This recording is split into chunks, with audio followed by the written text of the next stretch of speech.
Mr. Rainwater. Hey there, Joe. We have guests again today. Yay! For the first time in months.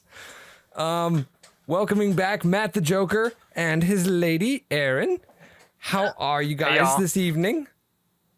We're well. How about you? Yeah.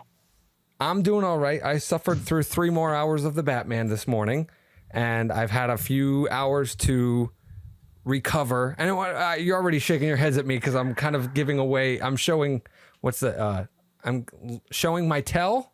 Is that what it is in poker when they say that? I don't want to say that I hated the movie. We're just talking about it. So everybody that's tuning in today, we're talking about the Batman today, and we're talking about not the character per se, but the movie by Matt Reeves, starring Robert Pattinson, Zoe Kravitz, Colin Farrell, if you can find him, like Where's Waldo, Paul Dano. Am I missing anybody that's major, that's notable? Andy Serkis. Andy Serkis. And John Turturro. Jeffrey Wright. That's about it. It's everybody else. Cast. Yeah, it's a great cast. We're going to get into this. Anyway. Right off the bat. All right. So in college, I was known as the Batman kid and Joker for obvious reasons. I mean, amongst our friends group was called, Joker. So I'm going to cut me and Joker out for the opening and let Rainwater and Erin voice their thoughts first before me and Joker hop in. Erin, now, granted, I'm assuming that Erin and Joker have already discussed because why wouldn't they? But I will let you guys go ahead anyway. So this is a spoiler. We can spoiler away, right? Yeah. Yeah. The movie's been out for like a month, so I don't care. I'll say it just so you don't get anybody pissing and whining on your comments. We don't have that many listeners. It's okay. Well, and since y'all had character preambles, I love the Riddler. I love him. In a general sense. In a general sense. And I'm willing to see various iterations as long as it is supported. So that's what I was going for, because I nearly shit my pants when they were like, Riddler's going to be in this one. I'm like, oh boy. It's either going to be great or it's not. I loved it. I mean, here's the thing. We're all the same age. Nearabouts. We all grew up with Keaton. Right. Keaton's the man. I love Keaton. Keaton's great.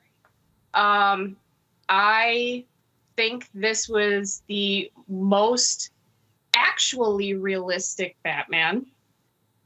The most believable Gotham. Yeah. I agree with that. And I like the treatment of Riddler being more like a serial killer, and having nothing to do with the fact that this movie was coming out. I've been super watching a ton of murder shows and serial killer documentaries, and so now I genuinely want to contact Paul Dano and be like, so who did you and or Matt Reeves study the most? Because there are things that he does that are very Dahmer-y. And his vocal intonation in the interrogation scene is close to how the Green River Strangler explained killing a bunch of prostitutes. Oh, interesting. So I appreciated that. On a purely superficial level, Zoe Kravitz has no right being that incredibly hot. But please more. Also, I liked, as far as if we're honing in on Batman and why this specific character and the treatment of this character, hey, this is the first time you ever saw him padded out. So he's not Bob Boxbody as Bruce Wayne and Bob Boxbody as Batman. So there's actually he does look different because he straight up looks like Robert Smith from The Cure when he's Bruce Wayne. Yeah. In his shirtless in his house versus I got another 15 to 20 pounds of just muscle on my chest, but it's really padding. So it's not the Clark Kent, I put glasses on, so now you don't know it's me. That's fair. I have to say something I really enjoyed. I like this version of the Bat costume, and it kind of reminds me a little bit. Parts of it kind of reminds me of Paul Pope's take on Batman, just a little bit, because it has more of I think mostly because of the boots. So like it's Batman is it like year 100 or something like that, or Batman for Paul Pope? Yeah, like that version of Batman has the thing that I remember the most particularly was like his boots were like these just look like boots you could have bought anywhere, basically.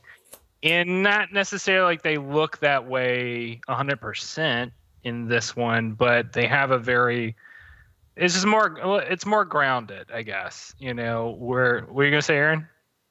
So since you brought up the costume, he has a port in the costume to actually EpiPen himself. Yeah, that's right. Because we're supposed to believe people can't stab him or shoot him through this thing, but somehow he can EpiPen or do things through the suit. I was like, oh my God, that's a stroke of genius.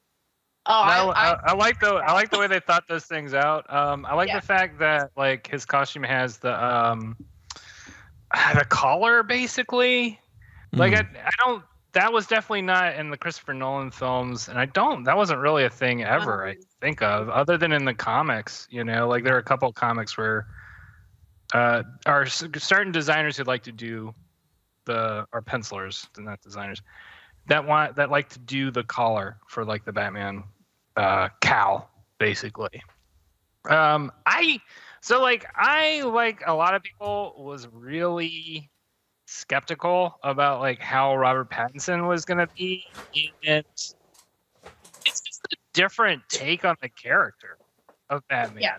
It's just like, and it worked for me because, and I think the reason why it worked for me is because of how they paired it with how like dreadful Gotham City is in this movie. Yeah. But it's not just like Tim Burton surrealist, like kind of a thing. It's like, it's a very grounded kind of like, oh, I can believe the city exists. Like I could go visit the city today, kind of a thing. And I think the thing that really puts it together is like a lot of, like there's that first like introductory scene, right, where it's like not the opening shot. I can talk about that. Like that opening shot's one of my favorite things because it's I really love scenes where nobody talks and it's just visual storytelling, and it was such a cool way of establishing like okay, we've got a killer, you know. Okay, we've got the setup for like what we should expect in this movie, and this movie turns out to be like a detective story mostly, which I was fucking 100% on board with. Like, I love that aspect of this movie is that it's Batman solving crimes and like a lot of him trying to piece things together rather than a detective story. Yeah, exactly. Like, and it's like a noir story too in a lot of ways, which I thought was really fucking cool. like Detective Comics, right? Yeah, exactly. You would think a company called DC Comics would want to make detective stories, but such is the age that we live. We finally got there. It took a while. But so like all that said, I will say something that I do. There is one thing about the movie which is like the first, I don't know, it's like the first hour and a half are kind of amazing. And like the fucking car chase scene. I love it. It is so good. And especially like when you get to the end of it and like Penguin, I'm assuming Penguin, right? They don't really say, I mean, basically, is like staring at the window. He's upside down. Like he's had this whole thing he's just gone through. And you see Batman just like slow, like he does the whole movie, just slowly walking out from the fire. It's fucking awesome. It's that scene, like, that got chills up my spine, which is kind of the point of like Batman as a character. Is he's supposed to be scary? And like, I think something that kind of gets lost in other Batman movies is that they never quite nail that, I think, the same way that they nail it in this movie. And that's something I really have to give a lot of credit to, the people who made this one, and something I really appreciate it. But after that sequence, like, it does lose. So my whole point was, after that sequence, it does kind of lose some momentum as you start to get more into the noir stuff. And so you really have to sit tight for just like getting ready to sit through, like, oh, here's the second half. There's no intermission. This is almost the length like Gone with the Wind, or you know what I mean? Like, just get ready. But it's good. I enjoyed it. I'll leave it at that. Can I say one thing before y'all take the ground, and I'm sure Rainwater and I will just be like, So I screwed myself because about 40% of the way through the movie, they've already established, like, Riddler's a thing. He's in this movie. And there was such a heavy emphasis on sins of the father, orphans, Thomas Wayne's a shithead, blah, blah, blah, blah. Like, I'm like, oh, fuck, they're going to make him Tommy Elliott. He's not going to be Edward Nygma. He's going to be Tommy Elliott as the Riddler, a serial killer. And so I was, like, thinking that's what the ending was going to be. So the whole time I'm just, like, sitting there like, I mean, this is a cool movie and I like what they're doing. And so then they're like, nope, it's him. And I'm like, oh, cool. Oh, I just ruined the movie for myself because I had a shitty attitude.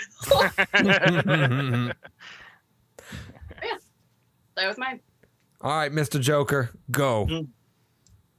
I thought kind of a phrase that I coined in our household conversations after seeing it is, like, to me, the subtitle to it should be like Batman Refreshing, because it's like a completely altogether kind of newish take on Batman. Yeah. A lot of stuff just inherently couldn't be new because, he's going to have the suit. He's going to have some type of car. There's going to be villains. Gotham's going to be a piece of shit.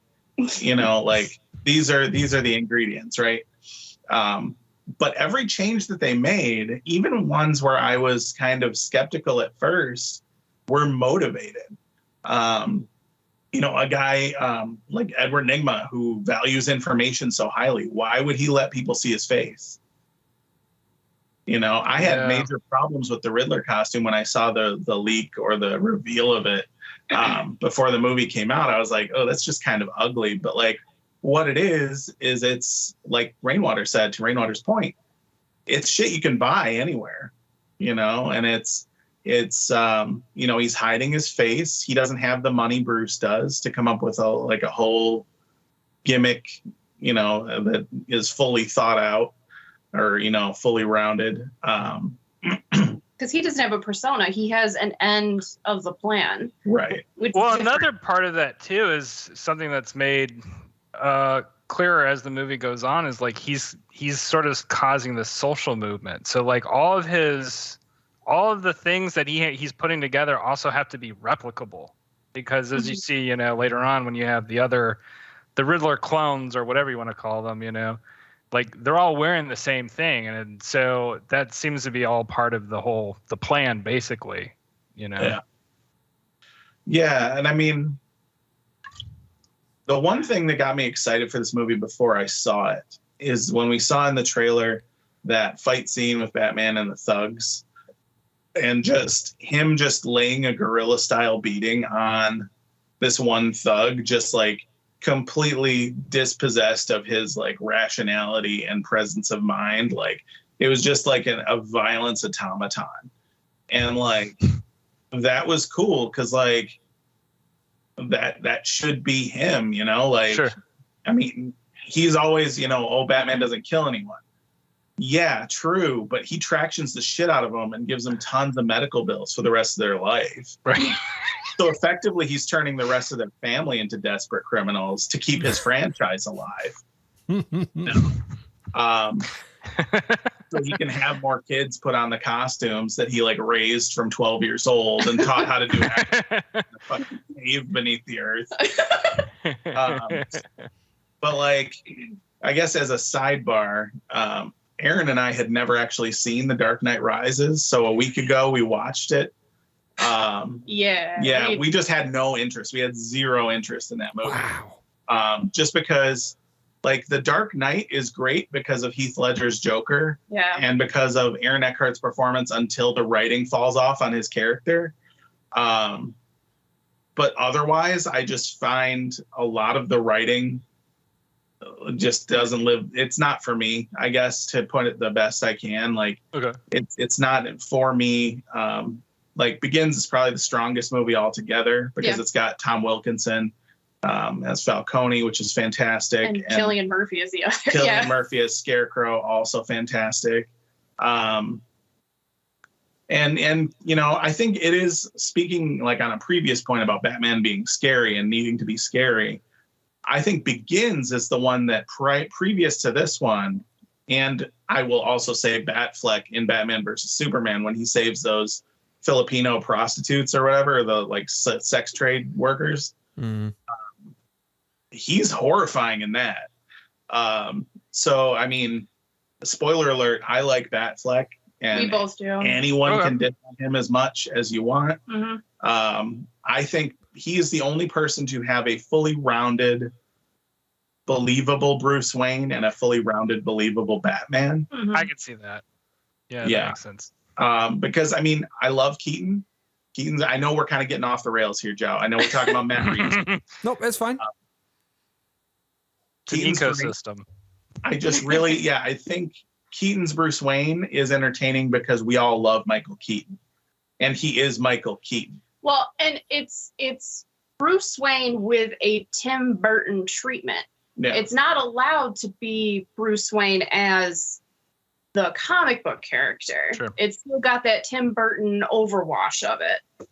Right. And then, like, you know, I thought Val Kilmer's Bruce Wayne was decent, if not a little overwrought. I thought his Bruce Wayne was actually better than his Batman. I agree with that for sure. George Clooney was kind of just a wash altogether. Like, he was, I mean, he is a billionaire playboy in real life, so he just had to walk on set and play himself until he had to put rubber nipples on. That's it. So we'll wash right over that. But, like, and then kind of factoring in, like, another major Batman that there are a couple of fan films that really stick out in my mind, like Batman Dead End is a good one. They got like an ex-bodybuilder fitness type actor guy to be Batman, and he was as big as you see Batman in the comics and kind of horrifying. Spoilers for that one that's been out for like 20 years. He fights aliens and Predator in that one. And Predator, after they kill Joker, who is played by Boner of Growing Pains fame. I didn't realize that. Yeah, that's Boner as Joker, and I thought he did a fine job in it. And then the other fan film I would point to is the recent production by Bat in the Sun Productions. Forgive me, I can't recall the name of their short. But it does factor in things like Riddler, Mad Hatter. They cover a lot of ground in a not jammed in kind of a way. And they also have what I would say is a good Batman and a good Joker. And the reason I kind of conclude with that, they on Instagram posted, I'm sure we've all perhaps seen the leak of the cut Joker footage from Arkham from the Matt Reeves version. So they posted an Instagram post where they were not bitter in this. They were very constructive and very supportive of the Matt Reeves production. They just thought it was kind of fun that set of shots and that sequence, kind of shot for shot, was exactly like their version of Batman visiting. Interesting. I believe it was Joker in the asylum at that point too, or maybe it was a different villain, but. They did side by sides, and there are some similarities. But, you know, it was good to see them being stand up people and realizing that Warner Brothers owns this intellectual property, you know, and they have no right to lay claim to a style of shot.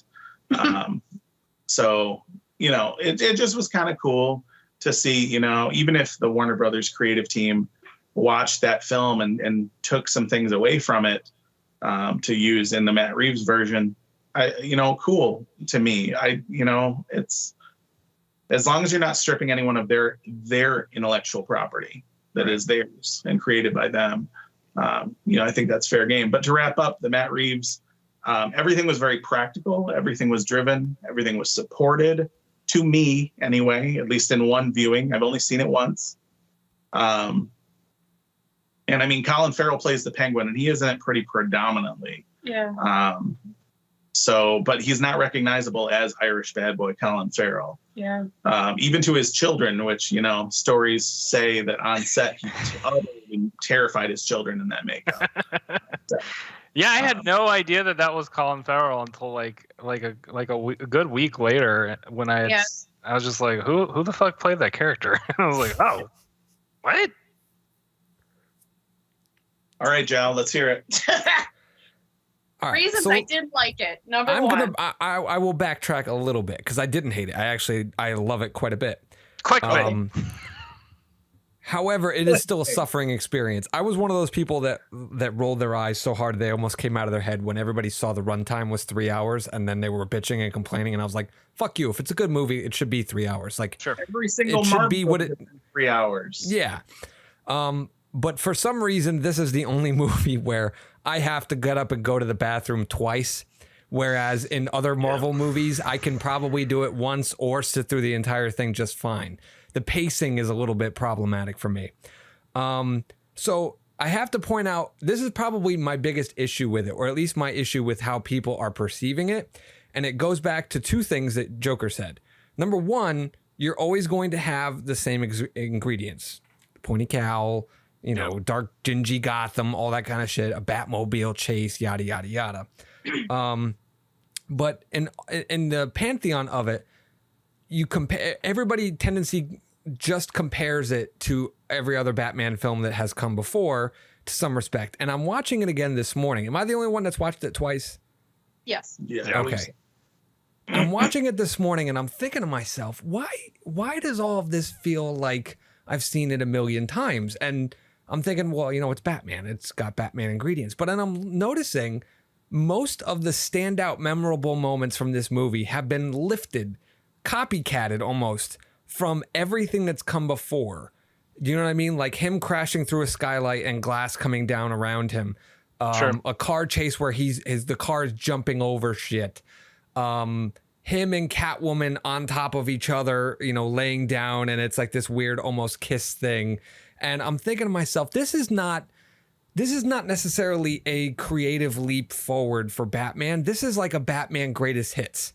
In a lot of ways, because like the Riddler is also basically like Bane, in Dark Knight Rises. Like, when you put everything together and what his plan is, like, it's not the exact same, obviously. It's like not Erin the same was pointing style, out. no. But the overall plan of it, absolutely. Yeah. And things like that were jumping out to me, and I was thinking to myself, well, it's unfair for people to rank this as the highest Batman movie, only because I'm looking at it and I'm thinking to myself, well, if you go out and buy, the Best of Guns N' Roses album, you can't say, oh, this is the best Guns N' Roses album, because it's just a collection of shit that you've seen or heard before, compiled together as awesomeness. Now, that's great. It is a great movie, but I think it's unfair for people to say it's the best Batman movie because it lifts so many things from other things.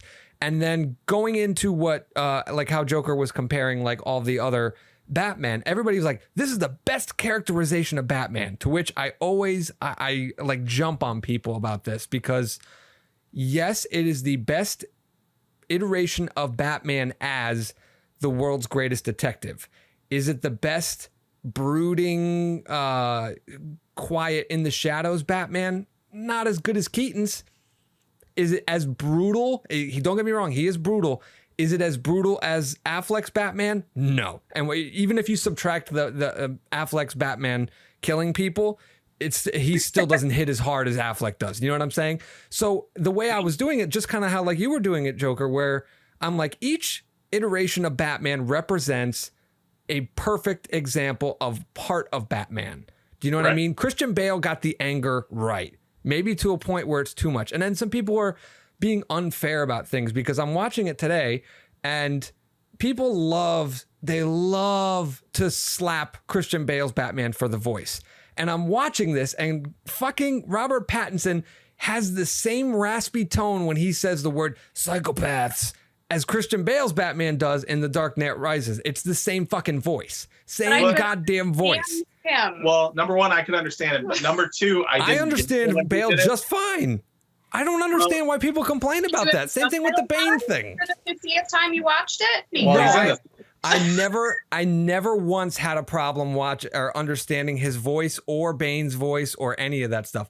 Now, if we're talking about Nolan with his audio and shit during Tenet, different story. Never understood a fucking line of dialogue in that movie. But in terms of Batman movies, never had a problem understanding a word of dialogue in any of it. That could be an entire episode in itself, trying to decode what the fuck is going on in Nolan's production studio, where it's like we can line up the best music, the best practical special effects, but for some fucking reason we've been hiring the same dumbass audio guy. I know. If you guys just want to do an episode of tearing apart Tenet, because I heard Mark Bonanno's rip on Tenet, and that alone makes me want to watch it to be like, what the fuck? Because I haven't watched it. Spoilers. I would be happy to. Okay. I would suffer for that because it would mean that I would have to sit through Tenet again, and that was not a pleasant experience for me. I risked it all back in the day. That was when movie theaters were still like a war zone mentally, like you had to prep yourself to go in. Sure. And my wife, I think, was still pregnant with the kid then. I don't think we had the kid at that point. And so it was that question of, oh shit, am I going to bring home kid and give it to my wife and then fuck up my kid or kill my kid? It was one of those moments where I risked it, and I was sitting there in the movie going, this is not worth it. This is not worth it. Halfway through, because I just didn't know what the fuck was going on, and I just didn't understand it. But I mean, if that was your case, I can't, negate your guys' experiences, but I never had a problem in any Batman movie, first viewing or last, figuring out what they said. I think there was maybe one line of dialogue from Bane when he's choking out the military guy, and he's like, I'm on your schedule, Captain. That line, just the wording didn't make sense to me. I'd never heard words arranged like that before. And I was like, what the fuck's he saying? That was the one and only line that I ever got confused by. Everything else, perfect. That's the thing, though, is that I think that was the whole point, is it's hard, to me, that's the whole point, is it's hard to figure out where in that situation, how much of that is Christian Bale's acting and how much of that is whoever the fuck the audio guy is with Nolan, right? Because it's not just Christian Bale in those movies. It's hard to understand sometimes. It's Bane sometimes. It's it's random people, it's the directing, because why in the fuck would you obscure an actor's main face and voice? Why would you do this, especially to Tom Hardy? But this is the thing, is they were able to pull it off of Riddler and the Batman. You know what I mean? Well, yeah, because they probably had him ADR most of his lines again. ADR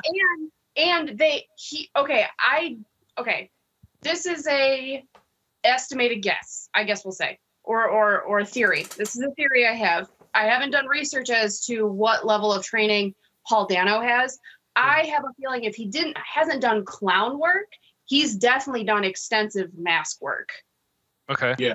Because, and I'm not trying to be pedantic. Are you guys aware of what mask work is? Please. It is literally putting on a Comedia mask with a very exaggerated, think the chorus of any Greek tragedy, sort of super expressive face, but it has that fixed expression, and learning what that looks like depending on the lighting. If you do this and how that does, he has to have done some pretty extensive mask work, either in his training to be an actor or working with Matt Reeves or somebody preparing for this role, because I saw it there, especially in the opening scene where he's murdering the mayor. It was there. Yeah, his body language is definitely he's definitely keen as to what, he's got to arch his back a certain way for the mask to line his eyes up correctly and stuff like that. No, he's on point. I think Paul Dano is definitely one of my favorite takeaways from the movie. I don't know if I love the Riddler being a Zodiac killer type. I think it's because it's an amalgamation of like the things you were saying before, Erin. You definitely get Saw vibes. You definitely get Zodiac vibes. You definitely get Dahmer vibes. You get all those kinds of things. And this is, I'm kind of hanging myself with this statement right here, but I might be the only person that was like, this is too realistic for me and it's kind of boring. I need a little bit more style on this because the Batmobile to me, I need something, and just a muscle car with a jet engine on the back. Granted, I want to separate this statement from another statement. The intro to the fucking car revving up in the darkness with the silhouette, fucking perfect. I love that. Cool. That was the moment. Like Rainwater, you're talking about Batman being scary. That was the only time I felt like fucking scared in the movie. I was like, holy shit, this car's fucked. What the fuck? Yeah. And then it stalls out, and it was kind of like this weird humorous beat, and I was like, oh, that was anybody else laughing at this? I kind of wish they had taken that out. Yeah, and that was the thing, is like there were some comedic beats in there that worked fine for me. Like, we've got you on assaulting on a police officer. I got you on 3. And you know what I mean? Like shit like that made me chuckle. Everybody else in the theater was like, oh, are we supposed to laugh at that? I don't know. And it was just like one of those situations where I was like, oh, okay, well, that's nice. Yeah. Comedy in this movie was always confusing. They felt like they had to enter it in. Here's the thing, still like the movie, not retracting any of my statements from before, but now that you mention it, any comedic beat that they felt they needed to kind of like inject some levity, I found myself being very confused. I was just like, I recognize that as a comedic beat. Why was that there? Yeah. It's like being at a funeral and seeing a rubber chicken in the aisle. Why is that there? It would be great any other time. That's a great point. That's a great point. That's exactly what it is. And it's like, if you're not like, I don't know, I don't want to say open to it, but if you're not like actively loosely attached to what's going on, you know what I mean? Like if you're like, oh my God, the Riddler's going to kill somebody, this is very serious. And then all of a sudden, fucking like bouncy balls start flying everywhere, like multicolored shit. You're like, wait, what the fuck? Like, but then kind of extracting it to like a macro version, like going macro with it. Isn't that what Batman comics were? Like, oh shit, the Riddler's going to kill somebody, and then bouncy balls come out from everywhere. Isn't that exactly the type of shit that happened in the comic book frequently? Yes, but the thing is those type of things were actually, they were subversions that ended up turning deadly. Like it's like, oh, it's a bouncy ball. Oh, they're bouncy ball bombs. Versus, oh, this is just a joke. I was pulling my punches. I got it. Like I enjoyed it. Jokes. Like the I'll get drive through, like from Forever. Oh well, that's no. That's cool. It hurts my heart. It hurts my heart every time. But here's my thing. Like I agree with you. Coming from anybody else, the weird dots of humor is sort of strange.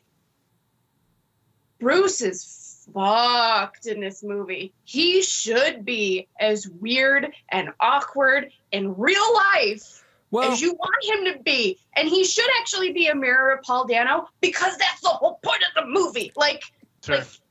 And you know something, that was a big complaint online, was how everybody was like, oh, he's not really Bruce Wayne. And I saw some people making this defense, and I didn't back them up, but I agreed with them. He's not that iteration of Bruce Wayne yet, the billionaire playboy putting on a showboat type thing. You know what I mean? Like he's not there yet. And that's like something that might be coming down the line. So I didn't have a problem with it. Like it didn't bother me that he was little emo boy most of the time. His physical stature. Now I can agree, Erin, how I enjoy the fact that there is a contrast between Batman or a Bruce Wayne and Batman, like a physical contrast. Mm-hmm. But at the same time, Pattinson doesn't feel like Batman to me. And I went in, I'm one of those people that I can have a preconceived notion in my head, but when I go into the movie, I'm very open to being changed. It didn't work for me. He's not Batman to me. And I said this to somebody that I saw it with, was if you had taken Pattinson out and you had put Bale or Keaton or Affleck into this movie instead, I would have liked the movie more, because I feel like they are better Batman. and this is going to be the stupidest thing, and I know you guys are going to flame me for it, but I want to hear it. Want to hear it. he's kind of short and not jacked enough for me. And I realized that was one of the talking points early on in production where he was like, oh, I'm not working out that much. And then fanboys blew up on Twitter and they were like, oh, you got to fucking work out, you're Batman. That didn't bother me as much. But just his physical stature to me doesn't pose intimidation. They had to. The whole boots thing, a Batman walking in and they add the thud of the boots walking in. Yeah. They have to add that thing for Batman to see it. And in the comic books, I mean, yeah, I could see them adding that just on top of it all, but he's kind of supposed to be a mountain of a man. He's very fun size in comparison to everybody else. Yeah, Sure. That was a problem for me because I don't see a path for him to evolve in later films into a bigger Batman. Do you know what I mean? Like, I don't see him getting Batfleck jacked. Was part of the idea in the story that, because the opening monologue, doesn't he say is like, he's been doing this for 2 years, so this is like kind of it's a 2-year thing. They hammer that a couple times, yeah. So like, how much HGH would he have had to have done in 2 years to be as big as you would have liked him to be? Well, that's the thing is. Okay, so all humor aside, may I offer something? Because at the end of this movie, he has a character change. He has a character realization where he's like, I am a spoiled shit piece white rich kid. Sure. Who has just been using this to beat on like underprivileged people, because that's the whole point of the movie, right? And so there's this very pointed part where he takes the time in the Superdome or whatever the hell it is to rescue people and help rescue and air vac the injured. So it changes his focus to, I'm angry and I have to hit it. That whole scene. People. That whole scene is almost like what's the word? Like biblical in the sense that like he's dunked in the water and risen again, kind of a thing. Like he's baptized. This behind light. Like every Superman movie, like the Christological, like. Even though Superman is Moses, and we all know Superman's Moses, he has no business drinking these poses. That's true. So I say that to then offer this to you, Jow. Is it that he is not the Batman that you want him to be currently, but could be the Batman that you expect him to be, because he is not there yet without having the arduous, my parents got killed and this is how it happened. And you watch the pearls and the popcorn fall. From a character standpoint, the growth in this movie is better than any of the other Batman movies. He grows in this movie, and it's perfectly exemplified at the front door of the Iceberg Lounge. When he knocks the first time, he's like, you know who I am? And he's just fucking standing there as Batman. Batman knocked on a door to fucking go in. And I'm like, what the fuck is he doing? And the second time, he's dressed as Bruce Wayne. I think he just walks in as Bruce. Yeah. And then the third time, he knocks on the door as Bruce. They open the door, but he's not there. He sneaks behind them and then changes into his Batman getup in like the bathroom or something like that, and then goes on from there. And to me, that's showing a progression. It shows a progression of how he's starting to realize he just can't walk. Like when he walks out in the opening sequence to fight the Skull Gang, and he's just walking, it's very not Batman to me. And it's like, oh, well, what? He's supposed to fucking just come out from anywhere and do something. But it shows that growth as it goes on, where he's starting to do these things. And I'm fine with that. Yeah. Physically, as Joker pointed out, I don't see him taking HTH and jacking up. Like the stature thing is not going to change. He's not going to be on stilts. He's not going to be doing stuff like that. The physicality part is part of Batman, and I don't see Pattinson being able to embody that. But so, Jow, you like karate, right? Mm-hmm. And isn't there a form of martial arts known as judo, where you use your enemy's momentum against them? And it's actually encouraged by women and smaller framed individuals to use judo. He don't use judo in this movie, though. I'm telling you that now. I watched it again this morning. Then that's okay. And I know the definitions of things. I'm not gonna act like I know what fucking judo looks like. But okay, but that's a fair criticism because then I personally would like for them to work with a stunt coordinator that works a lot of judo into his movements for that exact reason. That would be perfect. Well, what I'm kind of picking up too, and something that's actually kind of popping out in my mind in this movie is what's maybe missing in the story a little bit is I don't know if it does enough to establish like how early Bruce is in this journey. Like we get the arc, but we don't. I don't know. He doesn't fuck up enough in order for that the earliness of this Batman to kind of set in. I mean, well, I think the thing, I don't disagree with you. It's just that I think it's a different thing. He does fuck up a lot. It's not really pointed out by the film as much as it should be. Like the whole flight suit thing, like when he stands up and he just goes like that in the bat, like the wingsuit pops out onto his suit, and then he goes gliding and he throws the parachute up with once he hits his head on something, he's already in a body. Yeah. The parachute catches on the lower half of a bridge, and then he gets hit by a bus, and then he gets knocked over. And you know, when they did that kind of thing in Iron Man, what? You said he gets hit by he gets clotheslined by a viaduct. We had a lot of fun with this part. I'm sorry, Joe. I totally just steamrolled you. But like, so he gets clotheslined by like a viaduct, and then gets hit by a bus. And like, I don't care how much padding you're wearing. That bus was hauling ass like a Savannah, Georgia bus down fucking. Okay. And look, he was dead. He was dead. But the rest of the movie must have been Black Lantern Batman because he was dead. Where it was like the last synopsis of his brain firing off as to how he saved the world, really. And he didn't. Well, I'm like, while I've completely stolen the floor from you, Joe, and I realize that, and I realize how rude it is, and I will return it. But you're the Joker, and you don't give a fuck.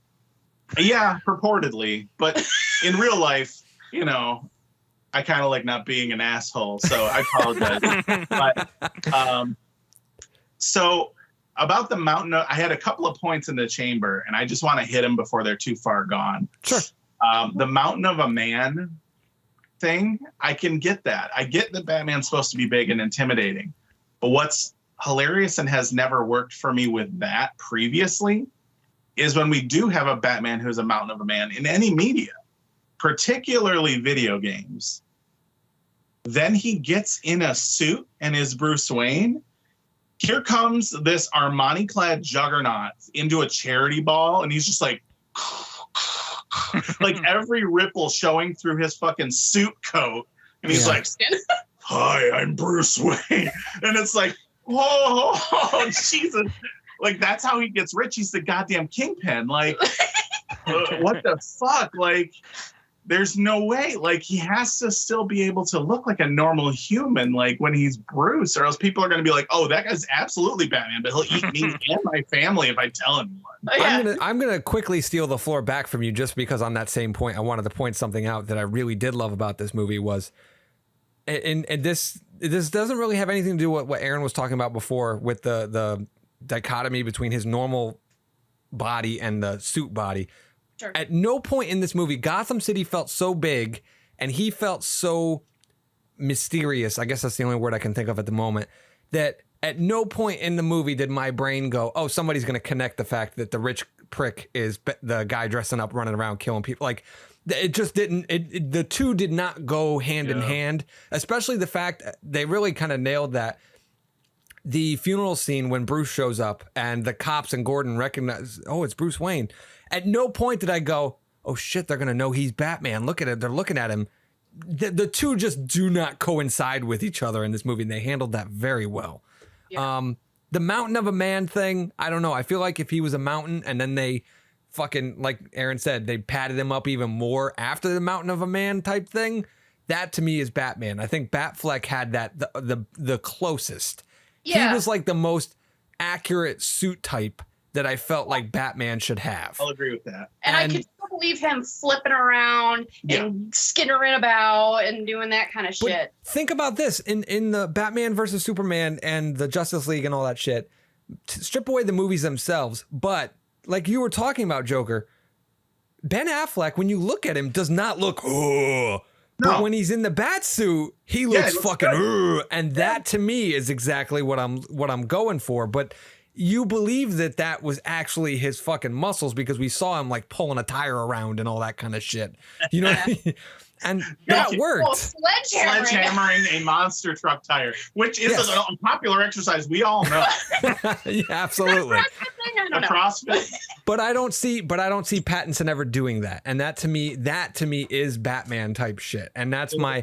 And one last little nitpick, and this is something I knew watching from right after my first viewing, and I don't have issue with the suit of Pattinson, the cowl. I have issue with the ears were kind of slim. They were almost Catwoman-esque. The opening for his lower mouth was way too big for me. And the nose has like a piece of like duct tape over the nose that's too rounded. And it's like whether it's reinforcement. Okay, but he gets punched in the face, it won't broke his nose. That's fine, but you know something? In all of the other movies and in every comic book ever, it's always a triangular, very stark, like angled shape. And for this, it just looked like he had already gotten punched in the nose and had a Band-Aid over it to kind of recover. He looked like fucking Jake from Chinatown. So to me, the cowl area was my biggest issue for the suit. I think if they redesigned the cowl, I probably wouldn't have as much problem with him in the movie, but then I have to give it that leniency where it's like, well, Catwoman's got a fucking ski mask on her head, and you know what I mean? Like, it's still early in all of their development, so I was like, all right, I'll give it some room. But that to me is what didn't work for that suit. I will agree with you on the ears. I would have loved some longer ears. Yeah, that would have been more intimidating. Sure. Like it would, but like, okay, here's the thing, because I in my head, I like to imagine that this was a conversation between various parties in a production meeting where it's like, okay, cool, but like there's a certain threshold of like, if you make them too high, he's going to get clipped and like... Yeah, it's something people can grab onto and beat the shit out of him with. Yeah, no, I get that. Other movies. Like, and like, that's something that you don't like, if he's still baby Batman, because he is. He's baby Batman and baby Bruce. They grow. Like he still doesn't have. I like to think he doesn't have like the wherewithal to like still plan in. It's like driving a hatchback and then getting into a Cadillac, right? Yeah. Like you have to plan for that much clearance, and that's not normal for a regular person. Yeah, and in the car. And especially the motorcycle, which he's using a lot in this movie, like it wouldn't be practical enough for it. But I get it. Joker, go. Okay, the motorcycle. I'm glad you hit on that. I had major like logic line issues with the wardrobe changes in this movie. How's he fitting that suit in any kind of inconspicuous tote bag? Because it is a Batman, baby Batman year one type suit. But there's no way it doesn't fit in one sleek tote bag or backpack. There's no way. Well, it's okay. In his mental illness, he's focused all of it into learning how to super pack. Like he watched that one Japanese lady like a million times. Yeah. It doesn't bring me joy. Throw it away. I don't care how hyper focused he can be on packing.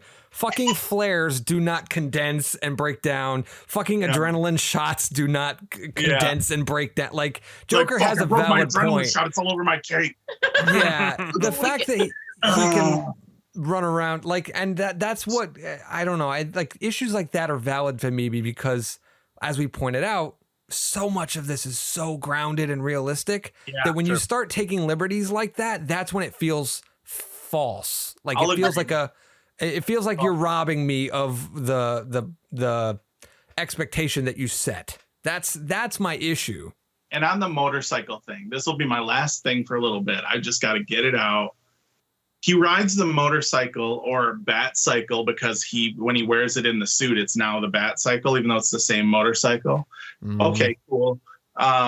He's got a long cape. We've all seen The Incredibles. there's a fast speed wheel spinning behind him where the cape is flopping around just willy-nilly. Yeah. There's no way he didn't get that cape caught in that wheel and just go spinning. It's true, especially in the rain. Yeah. It rains a lot in this movie, which is something else I noticed. Yeah, I'm trying to think of other things that I did either liked or didn't like. So at the end of the movie, he's very much suddenly about rescuing everybody, right? And like being a symbol of hope and this and that. But at the same time, he also fires off an entire ring of explosives on the glass on the top of Madison Square Garden that rain down on the people that are stuck in the pool that can't run away. He just murdered more people than the fucking Riddler goons. I feel like you've hit on a thing where it's like there are tropes that were established in action movies in the 70s, 80s that we have now accepted as God's honest truth, and we will never think of them otherwise. Like, glass doesn't cut you in movies at all. Like, you're fine. As Batman pointed out in this movie, your actions... That'll hurt. Batman pointed out in this movie, your actions have consequences. Any motherfucker that's going around preaching that at people needs to fucking think about that shit. So it would have been fine. I would have been fine with it if Batman's looking over the edge and fucking there's like a kid who had like a shard of glass in his arm or something like that. You know what I mean? Like just make a point to show that the lesson was learned in this instance. That's it. Agree. Counterpoint. So I feel like this could be then another whole episode, because I'm not going to belabor it on this one. Because I'm sure we're close to wrapping up. But like the whole Matt Reeves leaned into, this is the most realistic Batman without saying it, right? At what point, what is the threshold as a filmmaker where you cut that off, especially in something that is so grandiose as like comic book movies, where you go, nah, fuck it, we're just going to do it. Like, because you can't make a comic book documentary. You know, like you can't make the Batman documentary. Yeah. So like how, like what is that threshold and how do you make those decisions as a filmmaker? It's, like, again, it's not an answerable question in this moment, in this episode, but it is. And I know you know this already, but I'm going to spout it out just in case anyone listening doesn't know this. But in terms of film structure and everything like that, you have 10 minutes to establish the ground rules in any, like the first 10%, I should say, not 10 minutes, but the first 10 minutes, 10%, whatever it may be, of your movie to set the level of what the people, like the range of realistic that people can expect in a fucking movie. You know what I mean? Like you can't just have a movie where things are just normal for the first 10 minutes and then in the last 5 minutes of the movie suddenly fucking aliens and ghosts start fighting with each other, because your audience is going to go, wait a minute, I had no inclination that there was aliens or ghosts existing in this world. That's unfair. And in this movie, the opening sequence is it covers everything with the Riddler stalking him from afar. It makes a point to show out that the skylight was cracked. It makes a point to show that this blunt instrument was used multiple times to kill him. Like it really focused in on the details of, this is how this happened, this is how that happened. It explained everything. It grounded it in absolute realism. So when glass is shattering and falling on people, you need to make a point of, like, people are noticing, the audience is noticing it. Like when Batman, as Joker pointed out, when he's in that fucking flight suit and he gets caught up and tripped up and then hit by a bus, like him rolling around groaning is not enough to show that, you know what I mean? Like he'll be okay. Like it needs to really be like a fucking thing. Like at some point, like one of the things that I loved about fucking BTAS, a fucking cartoon where they don't have to abide by any of these rules, they start setting up things like Leslie Thompson coming to do like fucking medical procedures and shit on Bruce, where it's like, all right, you're getting fucked up daily here. We need to keep you, fully nutriented, and you gotta take it easy on the ribs. And he gets shot point blank with a shotgun in this movie. And then he just takes a dose of adrenaline. That's not how adrenaline works. Adrenaline does not instantly repair your bones. If you wear a bulletproof vest. There's the pull quote for the episode. If you wear a bulletproof, people like to think a bulletproof vest makes you like Superman. where it's like boing, boing, boing, they just bounce off you. Gives you internal bleeding. It stops you from getting killed, but it breaks your ribs, internal bleeding. Like if you're going to set me up to have those expectations in the first 10% of the movie, you got to abide by them as they go on, or justify them as they go on. We're also assuming that it's adrenaline. It might be, some other whatever. It might be whatever the fuck drops is, because Rainwater. Hold on, Erin. I know you got something to say, but Rainwater mentioned this off air last week. Go ahead, Rainwater. Do your drops rant, because I know you're dying to get into this. Well, no, because it was the one thing that annoyed me in the movie is we don't really know what kind of drug drops is. We just know it's drugs, which is just like it's eye drops. Yes. I caught that in the second viewing. Thank you. We don't know what kind of effect it has on people. Like, we get some. Apparently, it's just a truth serum, because according to that fucking DA, he's just like, I just want to talk about all the shit I've seen in my career. That just sounds like Pabst Blue Ribbon. Like, I don't. What is it doing differently from beer? I don't really know. Yes. Like, I love it. So, that's kind of my one world building complaint in that movie. I mean, that's because I'm just like a drugs guy or whatever. But like, still, the point is it's just like I think that it's one of those things where it's like you have an opportunity to elaborate and build on your world, and it's kind of like, well, we'll just sort of do it. Well, but you already are at a runtime of 3 hours, and everybody's crying about that. I know it. I'm sure I can think of some things they could have done, but like whatever. I'll live with it. They're going to probably make a sequel movie and it'll come back. And I think that was my other point of saying, we don't know if that was adrenaline that he stuck himself with. It could be like some kind of chemical healing serum, or it's some kind of chemical that we turn out to find out that I can't remember Scarecrow's doctor name, but maybe he. What's that?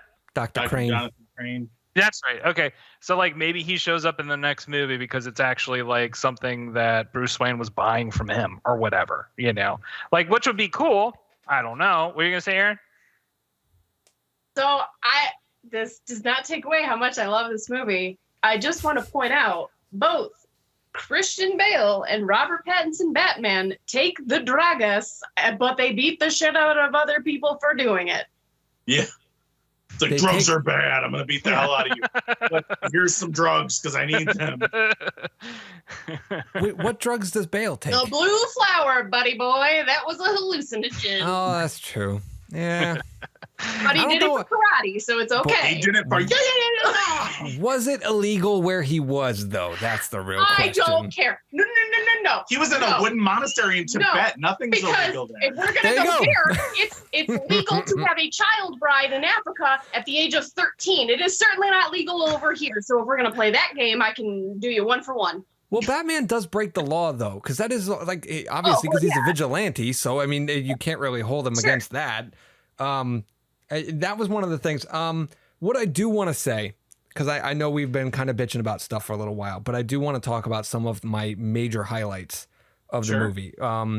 Most notably, I think the one thing that I would call in this movie that was absolutely perfect for me was Zoe Kravitz's Catwoman. I don't think I would change a goddamn thing about her performance, the way it was written, anything. She was fucking perfect. That was my Catwoman. That was exactly what I wanted. Bloodhaven for better circumstances. She's like, I'm gonna go someplace happier, like Bloodhaven. And we're like, bitch, have you seen the brochure? Yeah. The other thing that I think was absolutely pitch perfect in this movie, not necessarily his Gordon itself, because don't get me wrong, Jeffrey Wright I think did a fantastic job. It's great. Oldman is always going to be my Gordon, but the relationship on how Batman and Gordon work together in this movie was perfect. You know what I mean? Like they were literally like partners working through a thing together, and that to me was pitch perfect. Although I'm going to always have the scene caught in my mind when Gordon reads the first card and it's like, who? Like just the way that he reads it is just very like because of his voice, you know. His voice has such gravitas, like such such like meaning just in his voice, and that's what we love about Jeffrey Wright. But like, then he's just reading what's essentially like a knock joke. And he's like, ooh. And it's like, whoa. He was very much the voice of exposition in this movie. It's like, hey, like if anybody else was in the room like a smartass, they would have been like, hey, Jim, we all have eyes. We can read the card. You don't have to narrate it. Like, we're good. But he was still good. Like, I think the relationship between him and Batman felt like 2 years in. You know what I mean? And I don't know if, and like Gary Oldman and Christian Bale's Batman always felt like they were still on their first date, where they just, you know what I mean? And they just kept hitting the same beats with those characters, where it was like they never grew in their partnership. Whereas in this movie, they felt like they were growing together. They were getting to know each other better. Like it really felt like a good friendship. That and even when Jim Gordon in this movie said to him, he was like, "You're the only guy I trust." And to me, that felt more authentic than any time like Gary Oldman said anything like that to Bale's Batman. I fucking love that Penguin even points it out at a certain point in the movie, because I don't remember the Start harmonizing. Yeah, it was so good because, you know, during that scene, like they're both inquiring on him, and they both have the same kind of gravelly, deep voice. And so it's kind of like that was actually one of the points of humor that actually like really worked in that movie for me. Well, and that's where you use humor. You don't use it in Batman. You don't have Batman give points of humor. Yeah. Unless you're BTAS and like you have very well trodden ground, so he can let out a little chuckler that's like a groaner every once in a while. Yeah. But like Penguin's the perfect, like if you want to pump humor into this, even if it's like he's still an intimidating gangster who owns the Iceberg Lounge eventually, you know, he can still comment on things that we all think are weird as an audience, you know, and that'll give us ground to just kind of chuckle with him and kind of enjoy the experience all the more. Well, and to your point, Al, like that whole scene where they're in the police station, that's what it's called. And so he's just like, everybody get out of here. I'm going to talk to him. I'm going to tell him what's going on. And he's making it look like, oh, I'm in your face. I'm reading you the riot act, but we're really coming up with a plan. And now you punch me in the face. Whereas like, I feel like Oldman and Bale, it was just like, hey, bitch boy, go turn on my sign. Go do my shit for me that I don't feel like doing, because I got to go punch this guy now. Well, also Oldman, especially now that we saw Dark Knight Rises, it seems like each successive movie, Gordon gets more inept and more like a fucking 5-year-old toddler who doesn't know how to fucking do anything. And it's like, dude, Jim Gordon is a fucking hero of Gotham. Like with a hand cannon. Like, have you seen James Gunn in the comic books? Good God, man. He blows off one of Batman's ears in Hush with it. Like, and he, like, they fire him from the cops and he says, all right, fuck it. I'm a vigilante too. Just a fucking guy in a trench coat with a gun, and fuck everybody because I hate crime. Like, that's like, Jim Gordon's a fucking badass, man. Like, don't have him be some fucking, and here's the thing. Love Gary Oldman. Loved him. I'm not saying anything bad about Gary Oldman. Perhaps it was the directing. I'm not sure. Each successive movie, he seems more inept and more useless as a character. Yeah. And I think he is an equal part of the Bat family who is fucking needed. I think he was underwritten as it went on, because you know what I mean? Like, they really needed to develop him as kind of a leader of the police. Do you know what I mean? Like, the police never really have, and it's very evident in this movie. The one thing that I think that they painted so well in this movie was how deep corruption ran throughout everything. They talk about it in other movies, but you don't really get a feeling for it. Like, oh shit, this person was a piece of shit, which is one of the big things that I because it leaked out and it was something that somebody posted on Twitter or something and I saw by accident, but about Martha Wayne being crazy and Thomas Wayne being a piece of shit. Like, ahead of time, I was like, oh, fuck this movie. I don't want to sit. No. Thomas Wayne is like Superman without the powers. Like, he's a fucking Boy Scout. And they literally said that line in this movie.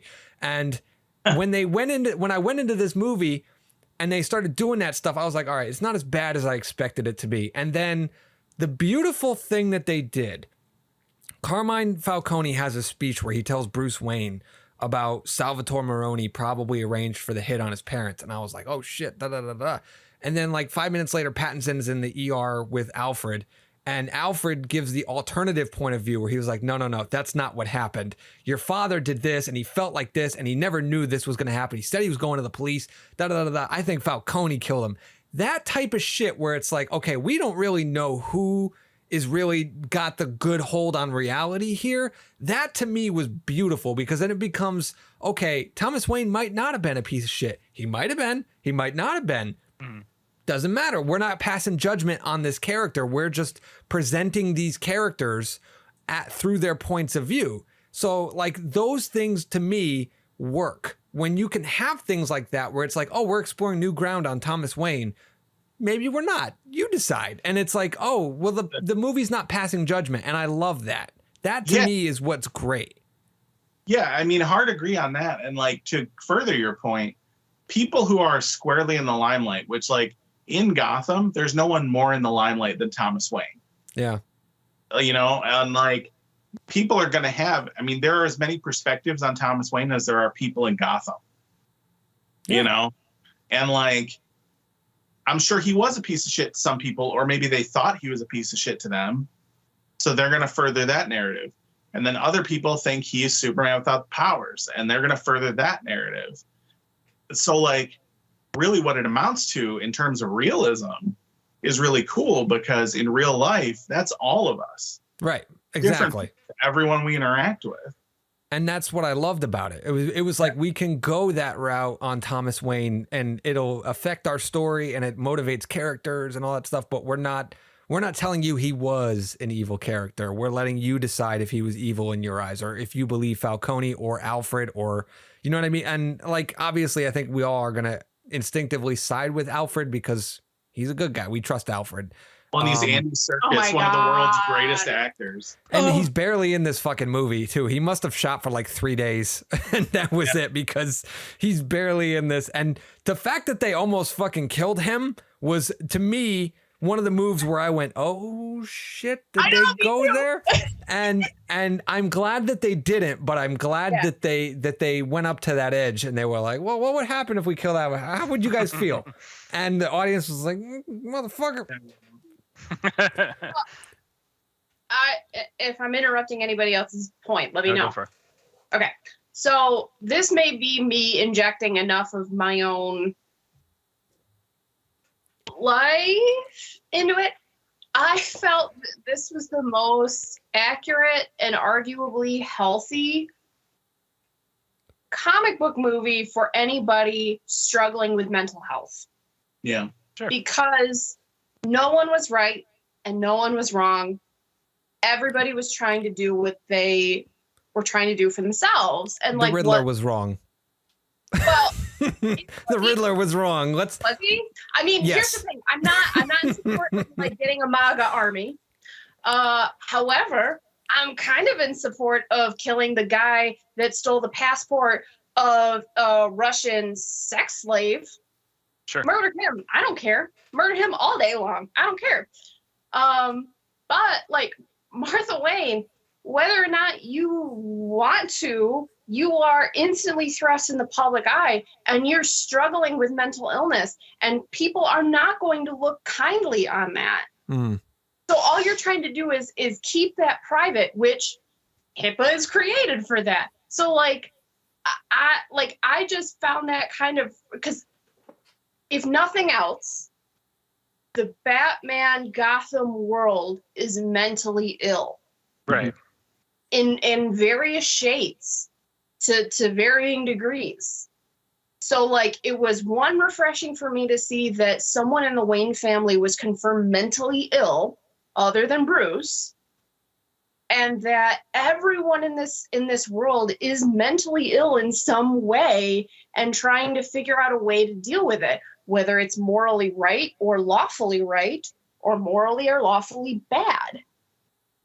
Sure. No, yeah. I like that take on it. Something I also like about, I feel like this movie is the most, it feels like the most concise of all the themes of Batman. Like as far as like recent movies go, you know, like I like all the Nolan films and they do try to be thematically like in line and stay on target. they do tend to feel more, I don't know what's the word, like operatic or something. Like there's a certain kind of like, there's a certain aspect to Nolan's direction that always makes things seem super big. In this movie, oddly enough, like really tightens everything down and makes it very personal. Sorry, I mean, I'm kind of saying what you're saying, Erin, but like, I like how personal all the stories are in this, and I like how in line it is. I know that this was something, Joe, that kind of irked you, but like I liked how in line it was with modern day. Like it felt like a story that you could tell today. Yeah. And it felt very connected with things that everybody is talking about and thinking about in regards to society, while not being preachy about it at all. Just being matter of fact about it, just being upfront, and just kind of going over, you know, hey, here's the shit that, like, if you took a snapshot of the last 10 years, you know, I feel like this movie is a very good snapshot of the last 10 years for modern society. And I think that that's something that I really appreciate a lot about in this film, and I really appreciate a lot of. It's one where I'm like, I would love to see where they would go with it next. Although I'm not super excited about how they're going to deal with the Joker in the next film. I just don't have any expectations yet. But that was how I was coming in this. We do need to talk about that because Joker brought up a little earlier about the scene that they released of the Joker. Number one, I can tell you for absolute fact, as I was watching this movie today, I was literally going to myself, I don't know where the fuck they thought this was going to fit in. Like, it doesn't, there's literally no place where I was like, okay, they should cut to it there. It doesn't fit anywhere in this movie. So I felt like they were just kind of masturbating with the idea of playing with the Joker in this movie, because it was like, oh, we can do this and we'll shoot it and we'll have it and da da da. But there was never really any place where this thing could go. Like, it would just, it would have been the movie hitting a wall. And that would have been fan service, and I would have been pissed. Like, that would have changed my entire outlook on the movie. I would have been so mad because it would be 3 hours and 10 minutes as opposed to the 3 hours. And I would have been like, that didn't need to be there. It just didn't. That said, I'm tired. This has been so harped on Twitter, and I don't want to add to that chorus, but I'm tired of grisly, grounded Joker.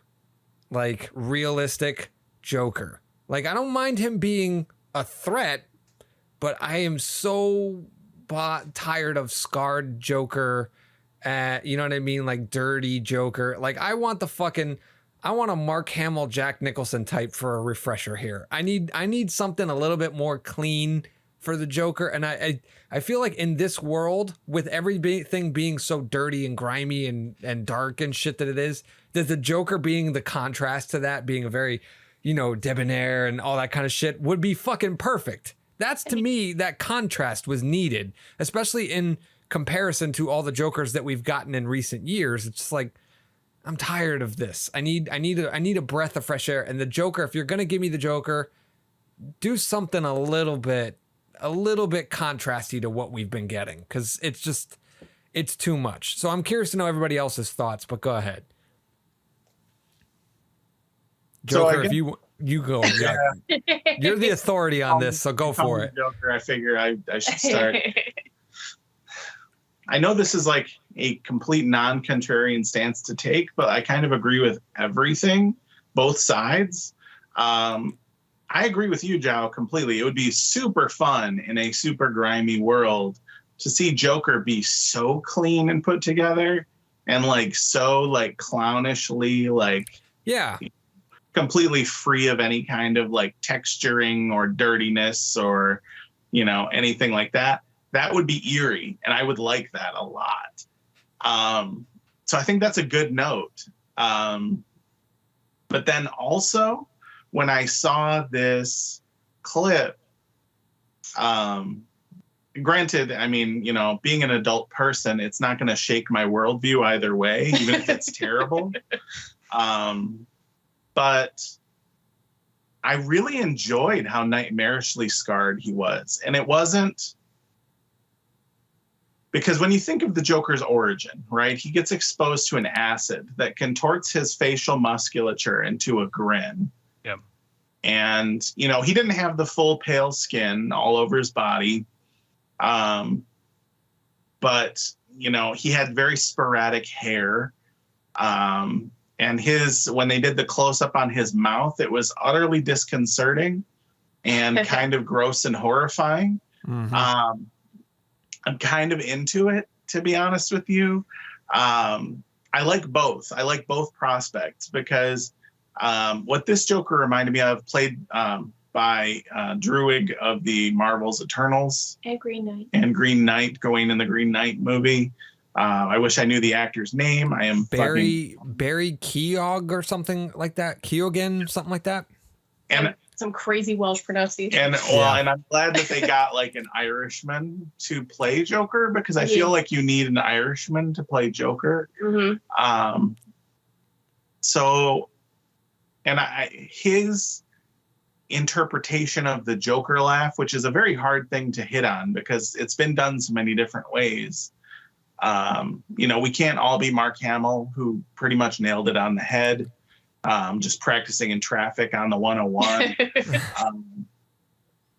You know, and Nicholson Joker was very Nicholson. It was very The Shining, One Flew Over the Cuckoo's Nest, you know, that kind of a Joker.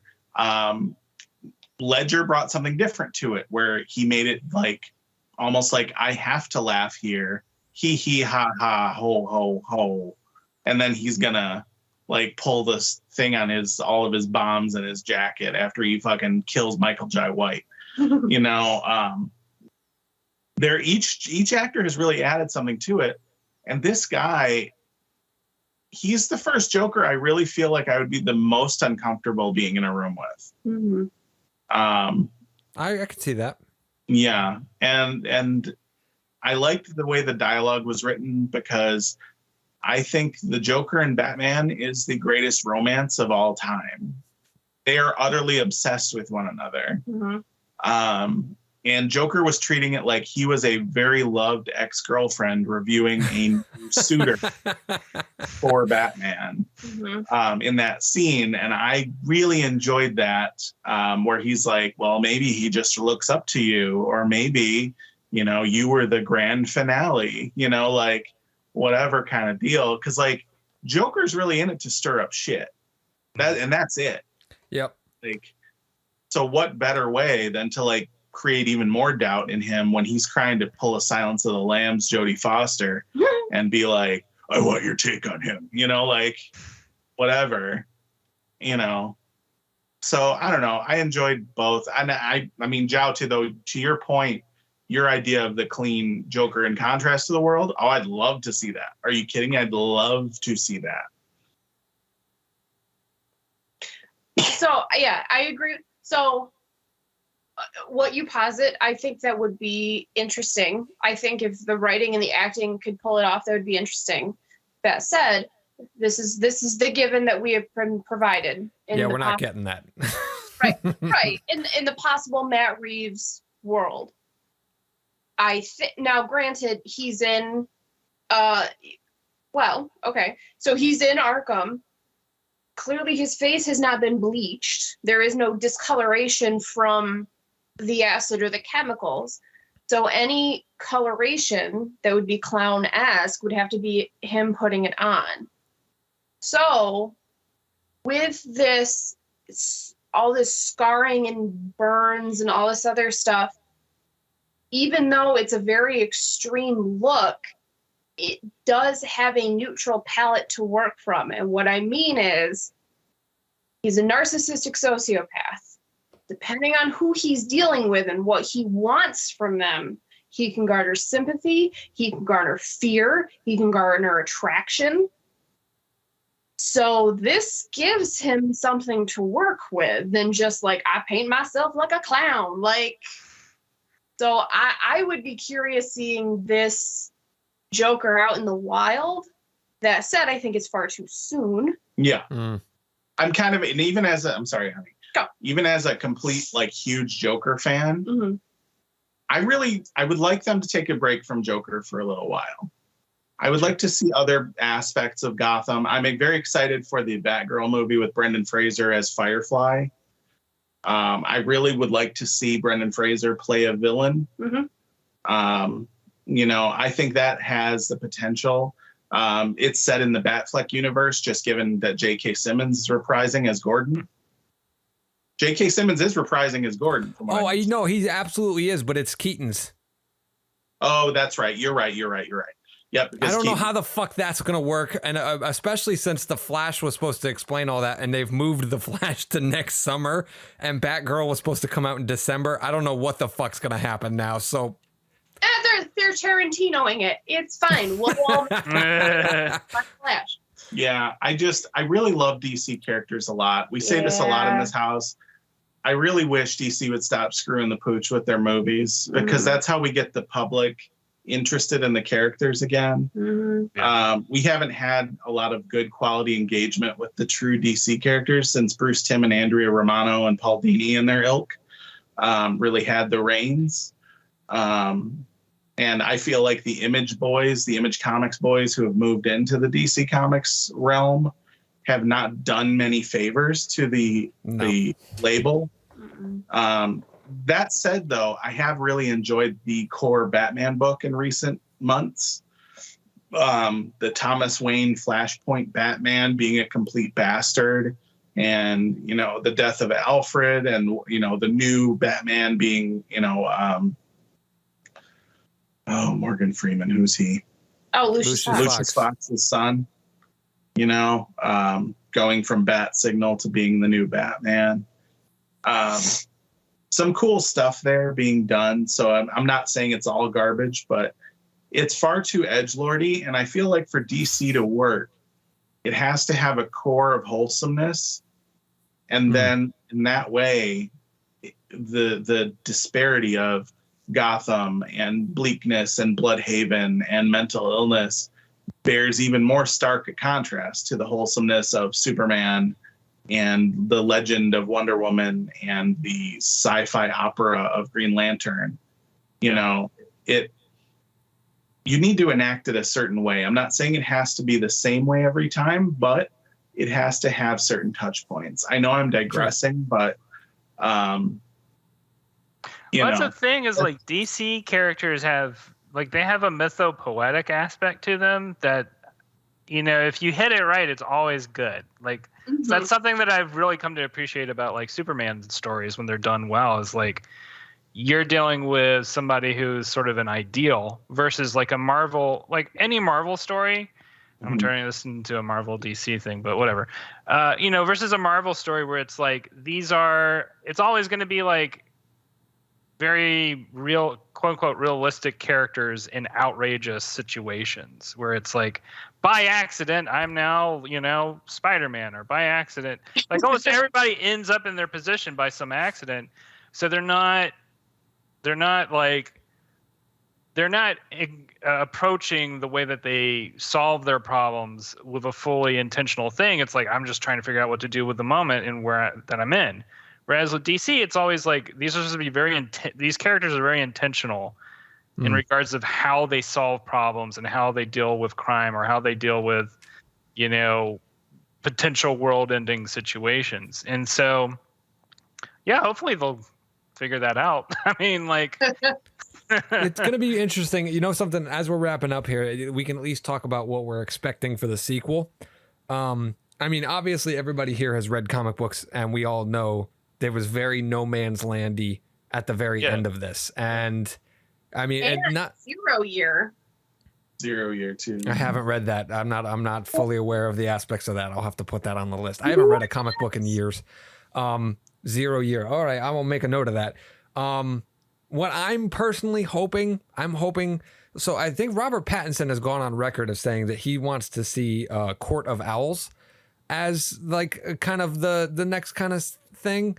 And I know a lot of people are saying this on the internet. I am fingers crossed for Mr. Freeze. I fucking need some Mr. Freeze going on here. I need a good Mr. Freeze for once in live action. Great. Yeah.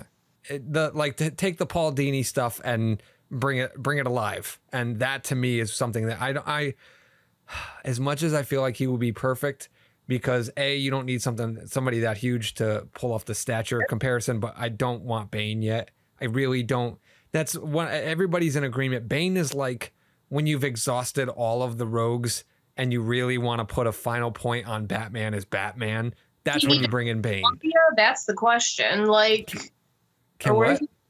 Brazil, or is it Brazil or Colombia, Joe? Yeah, it's Argentina, I think. It's a Brazil. Okay. It's South American. Yeah, luchador. So do we need to go to Central or South America? Yes or no? That answers the fucking question. Like, well, I mean, but the thing is that they've kind of set that up where it's like they talked about with Carmine Falcone being killed, there's going to be a power grab, and that's right up Bane's alley to take over the city and stuff like that. So there's that avenue, and then there's also, I mean, I highly doubt they'll go the Lex Luthor route, and because I mean, I could see him being a character that would be very much about, and that could bring out the whole Bruce Wayne needs to be a point here thing where him and Lex are fighting over who is the real benefactor behind the financial stability of the city and the situation. But personally, I just want Mr. fucking Freeze. I want that. And can you imagine the fucking seawall's gone and frozen over and they got fucking ice and shit everywhere and it's cold, like fucking perfect. And on top of that, another thing that they stole from Begins that I fucking hate is this orange overtone color correction that's going on most of the movie. Give me a fucking different color palette. I need something different here visually. Like I need something that's different really from the other movies. And no one did it, so I really don't like it any other time I see it. So that's fair. Yeah. What's everybody else expecting for a sequel, or hoping for, I should say? I want more detective stories, but I don't really know how they're going to do that. Like, I kind of would be happy if it just ended right at this movie. And like, we can do something else. We could do Michael Keaton or Batfleck or whatever, like just let this be a one-off and I would be totally happy. Interesting. I wouldn't. I mean, I see where you're coming from, but I want more because I'm a hedonist. So if the whole idea is to set up this idea of being more socially aware and having the Batman story be relevant for us today, I would like to see Poison Ivy. I would like to see Black Mask, because they set up Catwoman's girlfriend, adopted sister. So she could be Maggie if she isn't Maggie, and she could go crazy and be a nun, and Roman Sionis can go off and be a sexual predator. So, and they could get Ewan McGregor back to play him from the Birds of Prey movie. I still haven't seen that movie, believe it or not. You know who I actually want? Freaking The Only Good Doctor. David Tennant? The only good one. Christopher Eccleston, thank you. I want Christopher Eccleston. Oh, there's a whole other conversation here. What's wrong with David Tennant? When we close, we will talk about it. What are we discussing now? But yeah, are we talking about Doctor Who? Especially relevant. Like, I would like to see those characters that bring that to the forefront. So like eco-terrorism, sexual trafficking, like I want to see those, and I want to see those being brought as a narrative in this story. Before Joker chimes in with his thoughts, I want to actually counter something that Rainwater said about how they couldn't do a mystery again, or like a detective type story. When I went into this and I was like, they were talking about it's going to be a detective story, a mystery story. And they were like, oh, it's the Riddler. And I thought to myself, everybody fucking knows Edward Nashton or Enigma is the Riddler. How is this going to be interesting at all? Like, everybody know, and we know Paul Dano is playing the Riddler. Fucking, I know what Paul Dano looks like. I've seen Swiss Army Man. Like, it was way too many things. And then I was watching, I was like, yeah, who the fuck was El Rata Alada? Like, I'm into it, like trying to figure out the mystery that they set up. So whatever mystery that they set up, whether it's like figuring out who the rat was or this or that, I would be totally into watching more detectiveness going on, because they completely they didn't try to act like nobody had seen a Riddler movie before. You know what I mean? Like they didn't try to act like it was breaking new ground by saying, "Hey, Edward Ashton is the Riddler." Like, no, they were like, "All right, everybody fucking knows." So we gotta dangle something else in them that wasn't. And not to completely, don't let me forget, Joker. You still get to give your ending, but I do want to bring it back to something here that I wanted to make a point about, but I forgot to earlier. When Carmine Falcone gets offed, did that not feel like the end of the movie to anyone else? Mm-hmm. Sure. Yeah. To me, we talked about the Joker being there as the guy who's just there to stir shit up and make shit worse. The Riddler was very much Joker-esque in this movie where I didn't need to see his storyline wrapped up. The Riddler could have got away for all I cared, and I would have been happy. No, I'm serious. This is just me. I would have been happy at that ending of Falcone getting offed and then them kind of coming to that realization of everything. They could have ended the movie there, and the Riddler just, because he did take a very, and when I'm talking backseat, I mean back of the fucking bus for like the whole second act of the movie. The Riddler is like MIA. It's all about the fucking Penguin and Falcone and the Wayne history and all that stuff. The Riddler just kind of vanishes. He's not there anymore. And if he got away at the end of the movie, I'd have been like, all right, well, he's going to be there again in the sequel doing more shit or something like that. Like, I would have been fine with it. It wouldn't they would not have had to have captured him or had that whole third act with the Riddler goons and Madison Square Garden and all that kind of stuff. He could have blown up the seawall right after Falcone died, and then that could have been the end of it for me. And I would have been like, all right, that was good enough. I was happy. Been a complete story though, because Batman didn't have his character turn.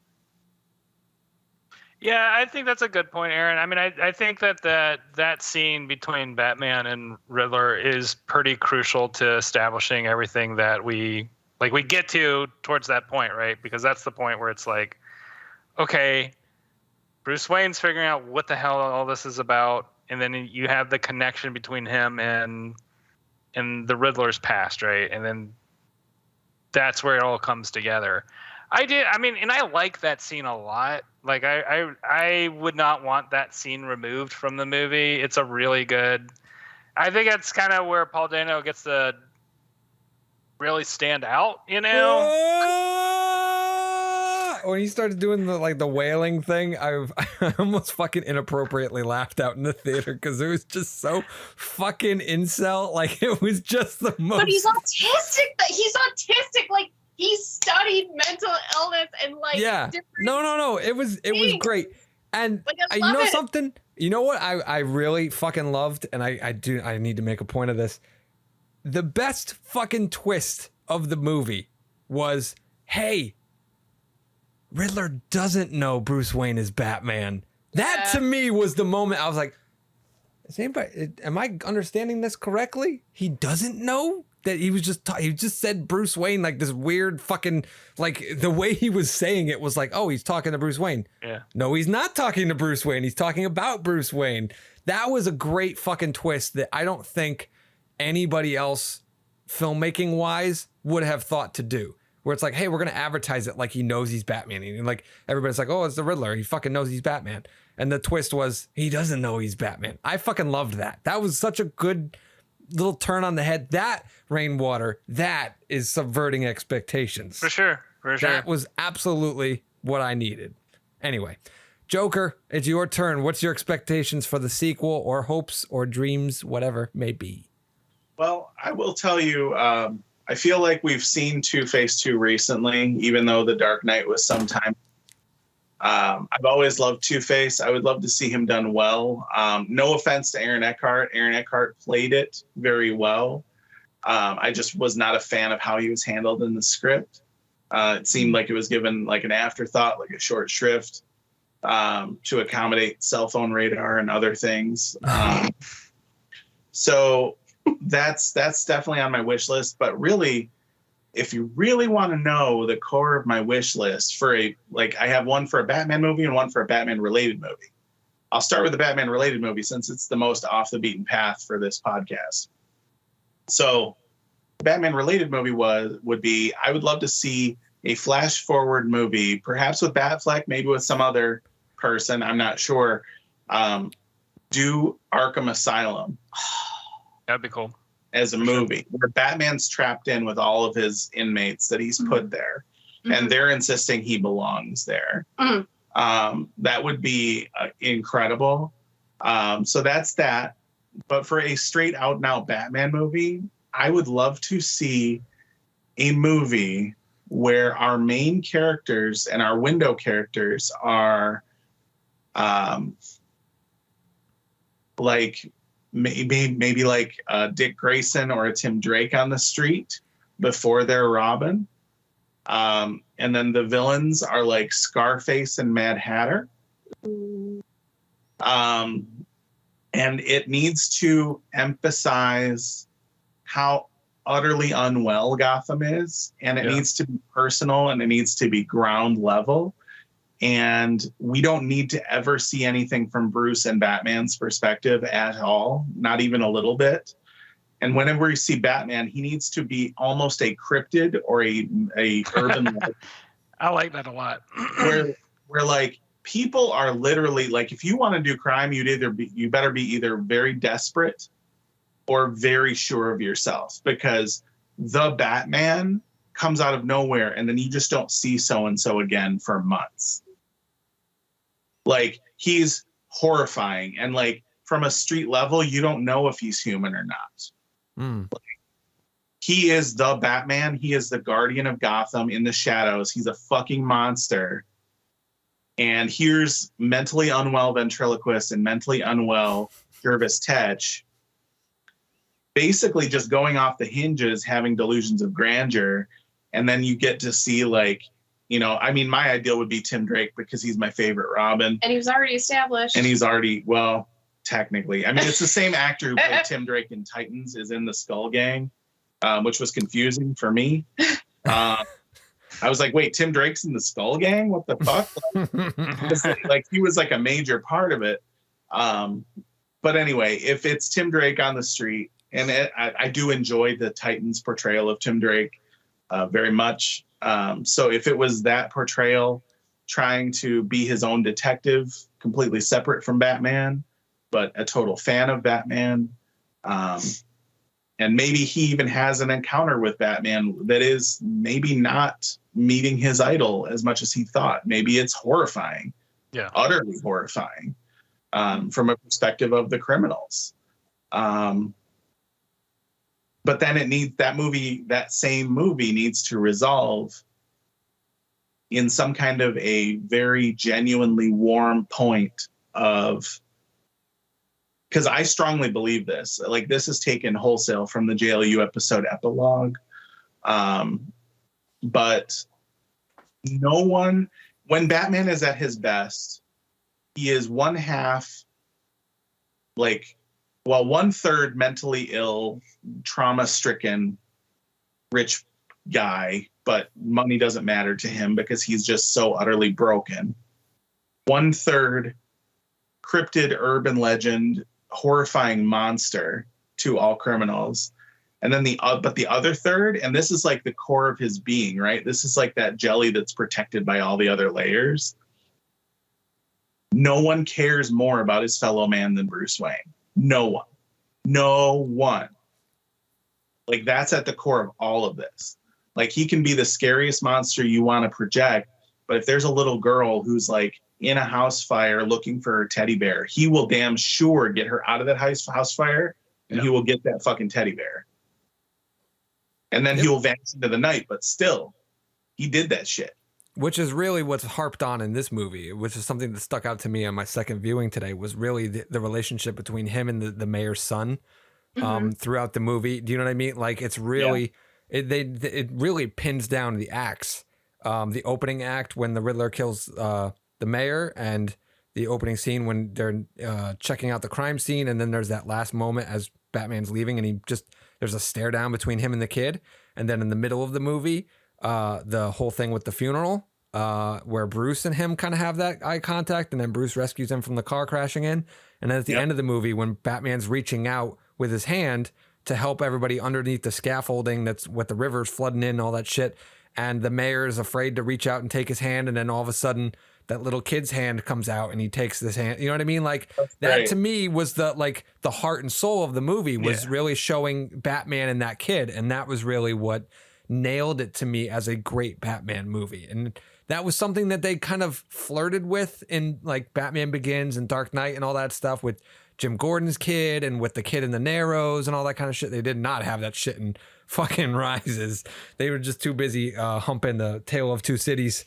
They kind of did though, because Robin or Joseph Gordon-Levitt's character, he mentions that he met Batman before. Yeah, but he's not a little kid anymore. And that's the only thing that's different about it. Because like they talk about, you know, deep down in the core, it's always, he's still a little kid. I will include though, after having seen Dark Knight Rises, utterly expecting to hate it, I try to go in with no expectations. So I tried to eliminate that from my mind. And in doing so, I found Anne Hathaway's Catwoman spectacular. I found Joseph Gordon-Levitt, I thought he was going to be the part of the movie I hated the most. He was actually kind of one of the parts I liked the most. Yeah. Yeah. He's definitely one of the stronger parts of that, to be honest with you. And this is really kind of counterintuitive to my Batman rankings. Bale is like the worst part of that fucking movie. He is like completely disengaged from acting in that whole fucking film. But that's another podcast. Self-indulgent. And that movie should actually be called The Dark Knight, Too Many Orphans. Yeah. What are we going to do with all these orphans? Because everyone's a fucking orphan in that movie, apparently. Everyone's an orphan. You're an orphan. You're an orphan. But like, so... I'm just shocked you guys haven't seen it until like now. It's like a decade after it's come out. We got drunk and then we watched it. We got that probably helped. Because we were like, this is probably going to help. Like, so, and I even owned it on Blu-ray because I got like the whole Nolan series on Blu-ray for like $20 like 3, 4, 5 years ago. Mm-hmm. Like, I still had not watched that damn last movie. It just sat on my shelf. But yeah, I don't know. Like, I was pleasantly surprised by large parts of The Dark Knight Rises. And I do like Tom Hardy as an actor. I just didn't really like him as Bane. Yeah. I thought he was all right for like an Elseworld type interpretation, but he was not my he was not my Zoe Kravitz. He was Ubu. He wasn't Bane. He was Rachel that bodyguard Ubu. I could see that. I could see that. Because like he protected, I mean, spoiler alert for a movie that's probably 15 years old now. He protected Talia al Ghul, who goes under an assumed name for most of the movie. Yeah. That's Ubu shit to do. He was like the consigliere of Ra's al Ghul and the inheritor of the League of Shadows. That's Ubu shit to do. Yeah. None of him, other than perhaps some paramilitary veneer, was Bane. Right. And you know, blowing up part of the city, like to all that stuff and putting it under his own. But they did rob him of a lot of the Bane stuff that makes Bane cool. I mean, you know, it's like saying, "Oh, he broke his back. That means he's Bane." No, motherfucker, it doesn't. Like, and for all the people that are just like, "Oh, you cast. Oh God, what's your freaking name? I love her. What is her name?" From The Mummy. No. Doctor Strange. Oh, yeah. Very androgynous, beautiful woman. Oh, Tilda Swinton. Thank you. You cast Tilda Swinton as this character that is a Chinese stereotype. And I'm like, so where's all that outrage for casting a South or Central American drug lord as English Tom Hardy? As Santa Claus. And like a Middle Eastern Talia al Ghul cast as like another British white person. Right. Where's that outrage? Yeah. Well, that's another podcast again. But anyway, this has been our podcast about the Batman. Mostly, we've talked on other stuff, but it's all been somewhat related. Thank you guys for tuning in, and we will see you next week. Good night. There you go.